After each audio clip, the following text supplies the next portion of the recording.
দশমিক থেকে অক্টালে কীভাবে রূপান্তর করতে হয়, সেই ক্ষেত্রে দশমিক সংখ্যাকে এই দ্বারা ভাগ করতে হবে। ভাগশেষ না থাকে তবে শূন্য বসবে, আর যদি ভাগশেষ থাকে সেক্ষেত্রে 1 থেকে 7 যেটা ভাগশেষ হবে সেটা আমরা বসাবো। ভাগশেষ 0 না হওয়া পর্যন্ত আমাদের ভাগ করতে হবে।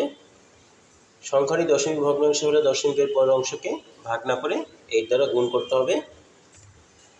ভাগ বা গুণ সম্পূর্ণ হলে সবচেয়ে গুরুত্বপূর্ণ বিট সবার আগে এবং সবচেয়ে কম গুরুত্বপূর্ণ বিট সবার শেষে লিখব। এগুলো আমরা বাইনারি থেকে দশমিক এবং দশমিক থেকে বাইনারি রূপান্তরের সময় লিখেছিলাম।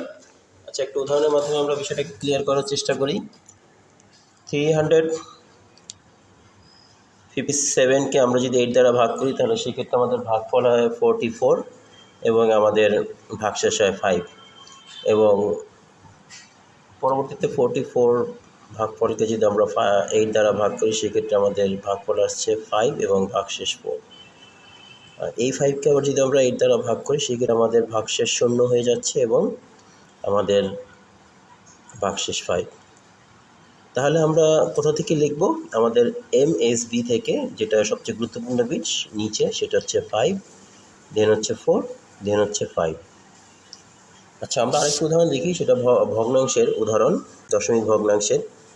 তাহলে যে পূর্ণ সংখ্যা আছে সেটা আগের মতনই আমরা কি করব, 8 দ্বারা ভাগ করব।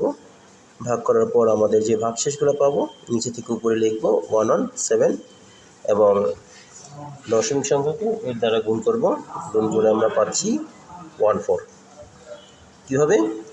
0.1875কে যদি আমরা 8 দ্বারা গুণ করি সেই ক্ষেত্রে আমাদের সংখ্যা আসতেছে 1.50। এই তারপর হচ্ছে যে দশমিকের যে পরের অংশ আছে 0.50, এটাকে যদি আমরা 8 দ্বারা গুণ করি তাহলে দাঁড়াচ্ছে 4.00। যেহেতু আমাদের এখানে দশমিকের পরে 00 গেছে সেহেতু আমাদের আর গুণ করা লাগবে না। আমরা অক্টাল সংখ্যাটা পাচ্ছি 117.14।